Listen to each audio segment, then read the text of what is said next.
ನಮ್ಮ ಟಿವಿ ಎಲ್ಲ ವೀಕ್ಷಕರಿಗೆ ನಮಸ್ಕಾರ.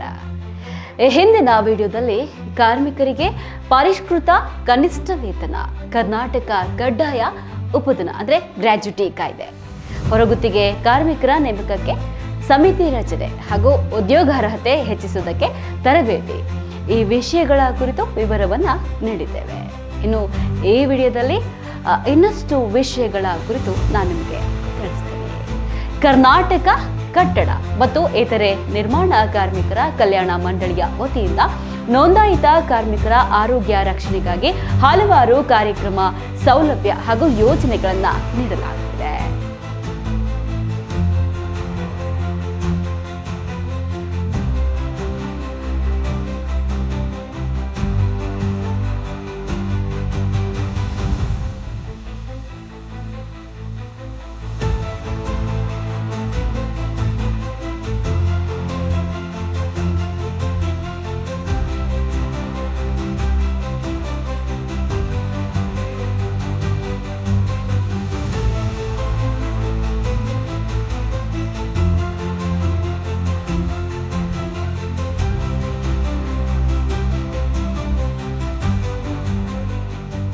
ನೂರು ಹೈಟೆಕ್ ಸಂಚಾರಿ ಆರೋಗ್ಯ ಘಟಕಗಳು.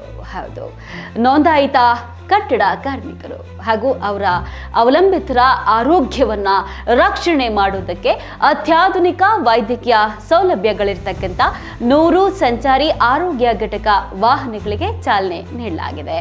ಇನ್ನು ಈ ವಾಹನಗಳಲ್ಲಿ ಅತ್ಯಾಧುನಿಕ ವೈದ್ಯಕೀಯ ಸೌಲಭ್ಯ ಉಪಕರಣಗಳನ್ನು ಅಳವಡಿಸಲಾಗಿದೆ. MBBS ವೈದ್ಯರು, ನರ್ಸ್ಗಳು, ಫಾರ್ಮಸಿಸ್ಟ್ಗಳು, ANM ಮತ್ತು ಲ್ಯಾಬ್ ಟೆಕ್ನಿಷಿಯನ್ಸ್ಗಳು ಸಹ ಇರ್ತಾರೆ. ನೋಂದಾಯಿತ ಕಟ್ಟಡ ಮತ್ತು ಇತರೆ ನಿರ್ಮಾಣ ಕಾರ್ಮಿಕರು ಹಾಗೂ ಅವರ ಅವಲಂಬಿತರಿಗೆ ಸೇವೆಯನ್ನು ಒದಗಿಸುತ್ತವೆ. ಇನ್ನು ಇದರ ವಿಶೇಷತೆಗಳ ಬಗ್ಗೆ ಹೇಳೋದಾದ್ರೆ, ಕಾರ್ಮಿಕರು ಕೆಲಸ ಮಾಡುವ ಸ್ಥಳಕ್ಕೆ ಹೋಗಿ ತಪಾಸಣೆಯನ್ನ ನಡೆಸ್ತವೆ. ಪ್ರತಿ ಜಿಲ್ಲೆಗೆ ತಲಾ 3 ವಾಹನಗಳನ್ನ ಹಂಚಿಕೆ ಮಾಡಲಾಗಿದೆ. ಈ ವಾಹನಗಳಲ್ಲಿ ಕನೆಕ್ಟೆಡ್ ಹೆಲ್ತ್ ಎಕೋಸಿಸ್ಟಮ್ ಅನ್ನ ಅಳವಡಿಸಲಾಗಿದ್ದು GPS ಅಳವಡಿಸಿ ನಿಗಾ ಇಡಲಾಗ್ತಿದೆ. ಇನ್ನು ಕಾರ್ಮಿಕರಿಗೆ ಡಿಜಿಟಲ್ ಆಧಾರಿತ ವರದಿ ನೀಡುವ ವ್ಯವಸ್ಥೆ ಇರುತ್ತೆ. ಬೆಂಗಳೂರಿನಲ್ಲಿನ ಕೇಂದ್ರೀಕೃತ ಕಮಾಂಡ್ ಸೆಂಟರ್ ತೆರೆದು ಇದನ್ನ ನಿರ್ವಹಿಸಲಾಗುತ್ತೆ. ಇನ್ನು ಶ್ರಮಿಕ ತಾತ್ಕಾಲಿಕ ವಸತಿ ಸಮುಚ್ಚಯ, ಈ ಕೆಲಸಕ್ಕಾಗಿ ಊರಿಂದೂರಿಗೆ ವಲಸೆ ಬರುವ ಕಾರ್ಮಿಕರಿಗೆ ಶ್ರಮಿಕರ ತಾತ್ಕಾಲಿಕ ವಸತಿ ಸಮುಚ್ಚಯಗಳನ್ನ ನಿರ್ಮಾಣ ಮಾಡ್ತಿದೆ. ಮಾನ್ಯ ಕಾರ್ಮಿಕ ಸಚಿವರಾದಂತಹ ಸಂತೋಷ್ ಎಸ್ ಲಾಡ್ ಅವರ ನೇತೃತ್ವದಲ್ಲಿ ಈ ಯೋಜನೆಗೆ ಮತ್ತಷ್ಟು ಬಲ ಬಂದಿದೆ. ಈಗಾಗಲೇ ಬೆಂಗಳೂರು ಗ್ರಾಮಾಂತರ ಜಿಲ್ಲೆಯ ಬನದೇನಹಳ್ಳಿಯಲ್ಲಿ ಕೈಗಾರಿಕಾ ಪ್ರದೇಶ, ಬೆಳಗಾವಿಯ BK ಕಂಗ್ರಾಳಿ ಕೈಗಾರಿಕಾ ಪ್ರದೇಶ, ಶಿವಮೊಗ್ಗ ಜಿಲ್ಲೆಯ ದೇವಕಾತಿಕೊಪ್ಪ ಕೈಗಾರಿಕಾ ಪ್ರದೇಶ, ಹಾಗೆ ಚಾಮರಾಜನಗರ ಜಿಲ್ಲೆಯ ಬದನಗುಪ್ಪೆ ಕೆಲ್ಲಂಬಳ್ಳಿ ಕೈಗಾರಿಕಾ ಪ್ರದೇಶ ಹಾಗೂ ಕಲಬುರಗಿಯಲ್ಲಿ ನಿರ್ಮಿಸಲಾದಂತಹ ಶ್ರಮಿಕ ತಾತ್ಕಾಲಿಕ ವಸತಿ ಸಮುಚ್ಚಯಗಳನ್ನ ಈಗಾಗಲೇ ಲೋಕಾರ್ಪಣೆ ಮಾಡಲಾಗಿದೆ.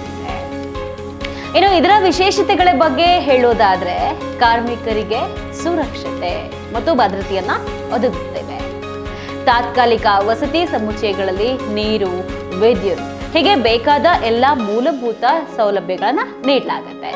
ಕಾರ್ಮಿಕರ ಆರೋಗ್ಯವನ್ನ ಕಾಪಾಡೋದಕ್ಕೆ ಇವುಗಳು ನೆರವಾಗ್ತವೆ. ಇನ್ನು ಕಾರ್ಮಿಕರು ಹೆಚ್ಚಿನ ಹಣ ನೀಡಿ ಬಾಡಿಗೆ ಮನೆಗಳನ್ನ ಪಡೆಯೋದು ದೂರ ಆಗೋದಲ್ಲದೆ ಶೆಡ್ಗಳಂತಹ ಅಪಾಯಕಾರಿ ಸ್ಥಳಗಳಲ್ಲಿ ವಾಸಿಸುವುದು ತಪ್ಪಿಸ್ತವೆ. ಶ್ರಮಿಕ ವಸತಿ ಶಾಲೆಗಳ ಸ್ಥಾಪನೆ ಹಾಗಂದ್ರೆ ಏನು ಹೇಳ್ತೀನಿ ಕೇಳಿ. ರಾಜ್ಯದ ನೋಂದಾಯಿತ ಕಟ್ಟಡ ಮತ್ತು ಇತರೆ ನಿರ್ಮಾಣ ಕಾರ್ಮಿಕರ ಮಕ್ಕಳ ಭವಿಷ್ಯವನ್ನ ಭದ್ರಪಡಿಸುವುದಕ್ಕೆ ರಾಜ್ಯದಾದ್ಯಂತ ಶ್ರಮಿಕ ವಸತಿ ಶಾಲೆಗಳನ್ನ ಸ್ಥಾಪಿಸುವುದಕ್ಕೆ ಕರ್ನಾಟಕ ಕಟ್ಟಡ ಮತ್ತು ಇತರೆ ನಿರ್ಮಾಣ ಕಾರ್ಮಿಕರ ಕಲ್ಯಾಣ ಮಂಡಳಿಯು ಮಹತ್ವದ ಕ್ರಮವನ್ನ ಕೈಗೊಂಡಿದೆ. ಶ್ರಮಿಕರ ಮಕ್ಕಳಿಗೂ ಉತ್ತಮ ಶಿಕ್ಷಣ ಸಿಗಬೇಕು. ಅವರ ಪ್ರತಿಭೆಗೆ ತಕ್ಕ ಶಿಕ್ಷಣ ಸಿಕ್ಕರೆ ಅವರು ತಮ್ಮ ತಮ್ಮ ಆಸಕ್ತಿಯ ಕ್ಷೇತ್ರಗಳಲ್ಲಿ ತೊಡಗಿಸಿಕೊಳ್ಬಹುದಾಗಿದೆ. ಈ ವಸತಿ ಶಾಲೆಗಳ ನಿರ್ಮಾಣದ ಬಗ್ಗೆ 2025-26ನೇ ಸಾಲಿನ ಬಜೆಟ್ನಲ್ಲಿ ಹಣಕಾಸು ಸಚಿವರು ಹಾಗೂ ಮುಖ್ಯಮಂತ್ರಿಗಳಾದ ಸಿದ್ದರಾಮಯ್ಯ ಅವರು ಅಧಿಕೃತ ಘೋಷಣೆ ಮಾಡಿದ್ರು.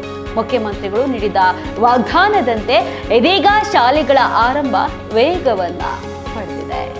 ಇನ್ನು ನಾಡಿನ ನೋಂದಾಯಿತ ಕಟ್ಟಡ ಕಾರ್ಮಿಕರ ಮಕ್ಕಳಿಗೆ ಉಜ್ವಲ ಭವಿಷ್ಯವನ್ನ ರೂಪಿಸಬೇಕು ಅನ್ನೋದು ಕಾರ್ಮಿಕ ಸಚಿವ ಸಂತೋಷ್ ಎಸ್ ಲಾಡ್ ಅವರ ಆಶಯ. ಇದೀಗ ಅವರ ಮಾರ್ಗದರ್ಶನದಲ್ಲಿ ಈ ಯೋಜನೆ ರೂಪುಗೊಂಡಿದೆ. ಈ ಯೋಜನೆಯ ಅನ್ವಯ ಈ ಶ್ರಮಿಕ ವಸತಿ ಶಾಲೆಗಳು ಮೊರಾರ್ಜಿ ದೇಸಾಯಿ ವಸತಿ ಶಾಲೆಗಳ ಮಾದರಿಯಲ್ಲಿ ನಿರ್ಮಾಣ ಆಗ್ತಾ ಇವೆ. ಬೆಂಗಳೂರು ನಗರ ಸೇರಿದಂತೆ ರಾಜ್ಯದ 31 ಜಿಲ್ಲೆಗಳಲ್ಲಿಯೂ ಸಹ 6ರಿಂದ 12ನೇ ತರಗತಿಯವರೆಗೆ ವಸತಿ ಶಾಲೆಗಳನ್ನು ಆರಂಭಿಸಲಾಗುತ್ತೆ. ಇನ್ನು ಈಗಾಗಲೇ ಸಚಿವರ ನೇತೃತ್ವದಲ್ಲಿ ಈ ವಿಷಯವಾಗಿ ಹಲವು ಸುತ್ತಿನ ಸಭೆಗಳಾಗಿದ್ದು ಯೋಜನೆಯ ರೂಪುರೇಷೆಗಳನ್ನು ಸಿದ್ಧಪಡಿಸಲಾಗುತ್ತದೆ. ಆರ್ಥಿಕ ತೊಂದರೆಯಿಂದ ಶಿಕ್ಷಣದಿಂದ ವಂಚಿತವಾಗುವ ನೋಂದಾಯಿತ ವಲಸೆ ಕಟ್ಟಡ ಕಾರ್ಮಿಕರ ಮಕ್ಕಳಿಗೆ ಈ ಯೋಜನೆ ವರದಾನ ಆಗಲಿದ್ದು ಬಾಲ ಕಾರ್ಮಿಕ ಪದ್ಧತಿಗೆ ಸಹ ಈ ಯೋಜನೆ ಅಂತ್ಯ ಹಾಡಲಿದೆ. ಇನ್ನು ರಾಜ್ಯದ ಎಲ್ಲಾ ಜಿಲ್ಲೆಗಳಲ್ಲಿ ತಲಾ ಒಂದೊಂದು ಶ್ರಮಿಕ ವಸತಿ ಶಾಲೆ ಆರಂಭಿಸುವುದಕ್ಕೆ ನಮ್ಮ ಮುಖ್ಯಮಂತ್ರಿಗಳಾದಂತಹ ಸಿದ್ದರಾಮಯ್ಯ ಅವರ ನೇತೃತ್ವದಲ್ಲಿ ನಡೆದಂತಹ ಸಚಿವ ಸಂಪುಟದ ಅನುಮೋದನೆಯನ್ನ ನೀಡಿದೆ. ಇನ್ನು ಈ ಶಾಲೆಗಳಿಗೆ 1125 ಕೋಟಿ 25 ಲಕ್ಷವನ್ನ ಮಂಜೂರು ಮಾಡಲಾಗಿದೆ. ಇನ್ನು ಧಾರವಾಡ ಮತ್ತು ಮೈಸೂರಿನಲ್ಲಿ ಕೌಶಲ್ಯ ತರಬೇತಿ ಕೇಂದ್ರದ ಸ್ಥಾಪನೆ, ಇದ್ರ ಬಗ್ಗೆ ನಾನು ನಿಮಗೆ ಡೀಟೇಲ್ಸ್ ಆಗಿ ನೀಡ್ತೇನೆ. ಕಾರ್ಮಿಕ ಇಲಾಖೆಯ ಮತ್ತೊಂದು ಮಹತ್ವದ ಯೋಜನೆಗಳಲ್ಲಿ ಇದು ಸಹ ಒಂದು. ಸಚಿವ ಸಂತೋಷ್ ಲಾಡ್ ಅವರು ಈ ಕೇಂದ್ರಗಳ ಸ್ಥಾಪನೆಗೆ ಸಾಕಷ್ಟು ಕಾಳಜಿಯನ್ನ ವಹಿಸಿದ್ದಾರೆ. ಹಣಕಾಸು ಮತ್ತಿತರ ಕಾರಣದಿಂದ ಕಟ್ಟಡ ಕಾರ್ಮಿಕರ ಮಕ್ಕಳು ಕೌಶಲ್ಯ ತರಬೇತಿಯಿಂದ ವಂಚಿತರಾಗಬಾರದು ಹಾಗೂ ಕೌಶಲ್ಯಾಭಿವೃದ್ಧಿಗೆ ಮತ್ತು ಉದ್ಯೋಗವನ್ನ ಪಡೆಯೋದಕ್ಕೆ ಅನುಕೂಲ ಆಗೋದಕ್ಕೆ ಈ ಕೇಂದ್ರವನ್ನ ಆರಂಭಿಸಲಾಗುತ್ತದೆ. ಇನ್ನು ಈ ಕೌಶಲ್ಯ ತರಬೇತಿ ಕೇಂದ್ರಗಳನ್ನ ಖಾಸಗಿ ಸಂಸ್ಥೆಗಳ ಸಹಯೋಗದಲ್ಲಿ ಆರಂಭಿಸುವುದಕ್ಕೆ ಉದ್ದೇಶಿಸಲಾಗಿದೆ. ನೋಂದಾಯಿತ ಕಟ್ಟಡ ಕಾರ್ಮಿಕರ ಅವಲಂಬಿತರು ಈ ತರಬೇತಿಯನ್ನ ಪಡೆಯಬಹುದಾಗಿದೆ. ಇನ್ನು ಪ್ರತಿಯೊಂದು ಕೇಂದ್ರಗಳಲ್ಲಿ electrical, welding, plumbing, automation, building, ಇನ್ನು ವರ್ಟಿಕಲ್ ಟ್ರಾನ್ಸ್ಪೋರ್ಟ್, ಇನ್ಸ್ಟಾಲೇಷನ್, ವೇರ್ಹೌಸ್, ಇನ್ನು business analyst, cyber security, graphic designing, ಇನ್ನು ಮಾರ್ಕೆಟಿಂಗ್ ಮತ್ತು ಸಂವಹನ ಕೌಶಲ್ಯ ಉನ್ನತೀಕರಣ ಹೀಗೆ ಮುಂತಾದ ತರಬೇತಿಗಳನ್ನು ಇಲ್ಲಿ ನೀಡಲಾಗುತ್ತೆ. ಕಟ್ಟಡ ಕಾರ್ಮಿಕರು ಶೈಕ್ಷಣಿಕ ಬೆಂಬಲ ಮತ್ತು ವೃತ್ತಿಪರ ತರಬೇತಿಯನ್ನ ಪಡೆಯೋದಕ್ಕೆ ಈ ಕೇಂದ್ರಗಳು ನೆರವಾಗ್ತವೆ. ಇನ್ನು 43 ಕಾರ್ಮಿಕ ಸೇವಾ ಕೇಂದ್ರಗಳ ಸ್ಥಾಪನೆ. ಕಾರ್ಮಿಕರು ಇರ್ತಕ್ಕಂಥ ಸ್ಥಳದಲ್ಲಿ ಸರ್ಕಾರದ ಸೌಲಭ್ಯಗಳನ್ನು ಒದಗಿಸುವುದಕ್ಕೆ ಅವಕಾಶ ದೊರೆಯುವಂತೆ 43 ಕಾರ್ಮಿಕ ಅಧಿಕಾರಿಗಳ ವ್ಯಾಪ್ತಿಯಲ್ಲಿ ಕೃತಕ ಬುದ್ಧಿಮತ್ತೆ ಆಧಾರಿತ ಕಾರ್ಮಿಕರ ಸೇವಾ ಕೇಂದ್ರಗಳನ್ನು ಹಾಗೂ ಸಂಚಾರಿ ಕಾರ್ಮಿಕ ಸೇವಾ ಕೇಂದ್ರಗಳನ್ನು ಸಂವಿಧಾನ ಶಿಲ್ಪಿ ಭಾರತ ರತ್ನ ಡಾಕ್ಟರ್ BR ಅಂಬೇಡ್ಕರ್ ಅವರ ಹೆಸರಿನಲ್ಲಿ ಸ್ಥಾಪಿಸಲಾಗಿದೆ. ಇನ್ನು ಈ ಕೇಂದ್ರಗಳ ವಿಶೇಷತೆಗಳ ಬಗ್ಗೆ ಹೇಳ್ತಾ ಹೋಗ್ತೀನಿ.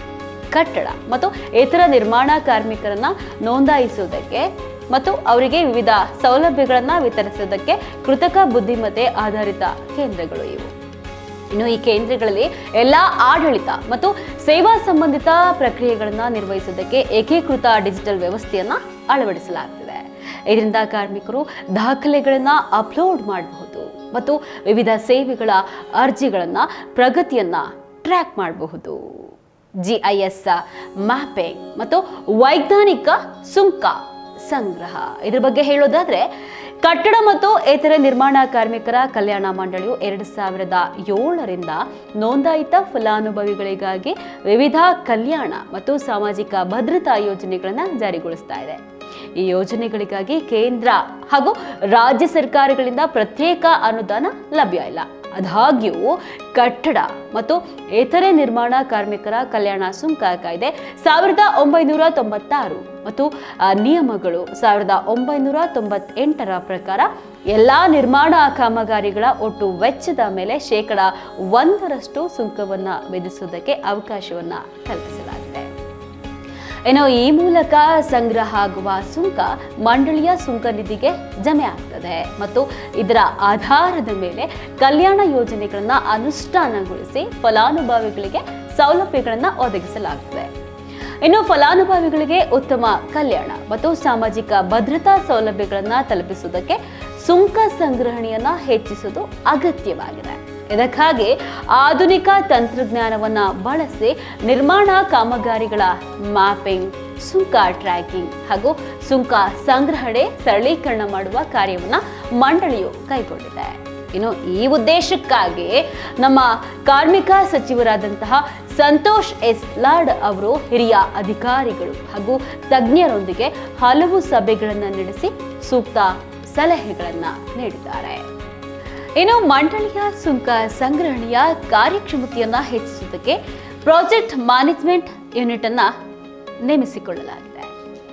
ಇನ್ನು PMU ಮಂಡಳಿಗೆ 2 ರೀತಿಯ ತಂತ್ರಜ್ಞಾನಗಳನ್ನು ಅಳವಡಿಸಿಕೊಳ್ಳೋದಕ್ಕೆ ಶಿಫಾರಸು ಮಾಡಿದೆ. ಸುಂಕ ಟ್ರ್ಯಾಕಿಂಗ್ ಮತ್ತು ಮಾನಿಟರಿಂಗ್ ಸಿಸ್ಟಮ್ ಅಂದರೆ ಪ್ರಾಜೆಕ್ಟ್ ಮ್ಯಾನೇಜ್ಮೆಂಟ್ ಯೂನಿಟ್ ಮುಂದಿನ ದಿನಗಳಲ್ಲಿ ಸುಂಕ ಸಂಗ್ರಹಣೆಯನ್ನ ತ್ವರಿತ ಮತ್ತು ಕ್ರಮಬದ್ಧತೆಗಾಗಿ ಈ ವ್ಯವಸ್ಥೆಯನ್ನ ಅಳವಡಿಸಿಕೊಳ್ಳೋದು. ಇನ್ನು GIS ಆಧಾರಿತ ಉಪಗ್ರಹ ಮತ್ತು ಡ್ರೋನ್ ತಂತ್ರಜ್ಞಾನ. ಹಿಂದೆ ವಿವಿಧ ಕಾರಣಗಳಿಂದ ಮಂಡಳಿಗೆ ಜಮೆ ಆಗ್ತಾ ಇದ್ದಂತಹ ಸುಂಕದ ಮೊತ್ತವನ್ನ ಗುರುತಿಸಿ ವಸೂಲಿ ಮಾಡೋದಕ್ಕೆ ಈ ತಂತ್ರಜ್ಞಾನವನ್ನ ಅಭಿವೃದ್ಧಿಪಡಿಸೋದು. ಇನ್ನು ಸಿಸ್ಟಮ್ ಇಂಟಿಗ್ರೇಟೆಡ್ ಸಾಫ್ಟ್ವೇರ್ ನೀಡಿದ ಶಿಫಾರಸುಗಳ ಪ್ರಕಾರ ಮಂಡಳಿಯು ಈ ತಂತ್ರಜ್ಞಾನಗಳನ್ನ ಅಳವಡಿಸಿಕೊಂಡು ಸುಂಕ ಸಂಗ್ರಹಣೆಯನ್ನ ಬಲಪಡಿಸೋದಕ್ಕೆ ಹಾಗೂ ತಪ್ಪಿ ಹೋಗಿರುವ ಸುಂಕವನ್ನ ವಸೂಲಿ ಮಾಡೋದಕ್ಕೆ ಮುಂದಡಿ ಇರಿಸಿದೆ. ಇನ್ನು ನಕಲಿ ಕಾರ್ಮಿಕ ಕಾರ್ಡ್ ರದ್ದು. ಹೌದು, ಕಾರ್ಮಿಕರಲ್ಲದವರು ನಕಲಿ ದಾಖಲೆಯನ್ನ ನೀಡಿ ಕಾರ್ಮಿಕ ಕಾರ್ಡ್ ಅನ್ನ ಪಡೆದು ಕರ್ನಾಟಕ ಕಟ್ಟಡ ಮತ್ತು ಇತರೆ ನಿರ್ಮಾಣ ಕಾರ್ಮಿಕರ ಕಲ್ಯಾಣ ಮಂಡಳಿ ನೀಡ್ತಾ ಇದ್ದ ಸೌಲಭ್ಯಗಳನ್ನ ಪಡಿತಾ ಇದ್ರು. ಇಂತಹ ಸವಾಲನ್ನ ಸಮರ್ಥವಾಗಿ ಭೇದಿಸಿದ ಕಾರ್ಮಿಕ ಇಲಾಖೆ ನಕಲಿ ನೋಂದಣಿಯನ್ನ ಪತ್ತೆ ಹಚ್ಚಿ ಸರ್ಕಾರಕ್ಕೆ ಕೋಟ್ಯಾಂತರ ಹಣವನ್ನ ಉಳಿಸಿದೆ. ಇಲಾಖೆ ಸರಿಯಾದ ಸಮಯದಲ್ಲಿ ಸೂಕ್ತ ಕ್ರಮಗಳನ್ನ ಕೈಗೊಂಡ ಪರಿಣಾಮವಾಗಿ ಸರ್ಕಾರದ ಸೌಲಭ್ಯಗಳು ಅರ್ಹ ಮತ್ತು ನೈಜ ಫಲಾನುಭವಿಗಳನ್ನ ತಲುಪ್ತಾ ಇವೆ. ಇನ್ನು ನಮ್ಮ ಕಾರ್ಮಿಕ ಸಚಿವ ಸಂತೋಷ್ ಲಾಡ್ ಅವರು ಈ ನಕಲಿ ಕಾರ್ಮಿಕ ಕಾರ್ಡ್ ರದ್ದತಿಗೆ ಮಹತ್ವದ ಕ್ರಮವನ್ನ ಕೈಗೊಂಡ್ರು. 2007ರಿಂದ 2023ರವರೆಗೆ ಮಂಡಳಿಯಲ್ಲಿ 52,04,00,000 ಲಕ್ಷ ಜನರು ನೋಂದಾಯಿಸಿಕೊಂಡಿದ್ರು. ಆದರೆ ಇಂತಹ ನೋಂದಣಿಯ ಬೆನ್ನು ಬಿದ್ದ ಕಾರ್ಮಿಕ ಇಲಾಖೆ ನೈಜ ಮತ್ತು ಅನರ್ಹ ಫಲಾನುಭವಿಗಳನ್ನ ಪತ್ತೆ ಹಚ್ಚಿತ್ತು. ಸರ್ಕಾರದ ಸೌಲಭ್ಯಗಳು ಕೇವಲ ಅರ್ಹ ಮತ್ತು ನೈಜ ಫಲಾನುಭವಿಗಳಿಗೆ ಮಾತ್ರವೇ ಸಿಗಬೇಕು ಅನ್ನೋದು ಕಾರ್ಮಿಕ ಸಚಿವ ಸಂತೋಷ್ ಲಾಡ್ ಅವರ ಕಾಳಜಿ. ಇದಕ್ಕಾಗಿ ಅವರು ನಕಲಿ ಕಾರ್ಮಿಕ ಕಾರ್ಡ್ಗಳನ್ನ ರದ್ದುಪಡಿಸೋದಕ್ಕೆ ವಿಶೇಷ ಮುತುವರ್ಜಿಯನ್ನ ವಹಿಸಿದ್ರು. ಕಾರ್ಮಿಕ ಇಲಾಖೆ ಕೈಗೊಂಡ ಕಟ್ಟುನಿಟ್ಟಿನ ಕ್ರಮಗಳಿಂದಾಗಿ ಈವರೆಗೆ ಸುಮಾರು 2,43,000 ನಕಲಿ ಕಾರ್ಮಿಕರ ನೋಂದಣಿಯನ್ನ ರದ್ದುಪಡಿಸಲಾಗಿದೆ. ಇವರಿಗೆ ನೀಡ್ತಾ ಇದ್ದ ಸೌಲಭ್ಯಗಳ ವೆಚ್ಚ ಸರ್ಕಾರಕ್ಕೆ ಉಳಿತಾಯ ಆಗಿದೆ. ಅಲ್ಲದೆ ಅರ್ಹ ಫಲಾನುಭವಿಗಳಿಗೆ ಹೆಚ್ಚಿನ ಸೌಲಭ್ಯಗಳನ್ನ ನೀಡೋದಕ್ಕೆ ಸಹಾಯ ಕೂಡ ಆಗಿದೆ. ಇನ್ನು ನವೀಕರಣ ಸಮಯದಲ್ಲಿ ಕಠಿಣ ತಪಾಸಣಾ ಕ್ರಮಗಳನ್ನ ಅನುಸರಿಸ್ತಾ ಇರೋದ್ರಿಂದ ಒಟ್ಟು ನೋಂದಾಯಿತ ಕಾರ್ಮಿಕರ ಸಂಖ್ಯೆ 52,04,000ದಿಂದ ಹಿಡಿದು ಇದೀಗ 31 ಲಕ್ಷಗಳಿಗೆ ಇಳಿಕೆ ಆಗಿದೆ. ಇದಲ್ವಾ ವಿಶೇಷತೆ ಅಂತ ಹೇಳಿದ್ರೆ.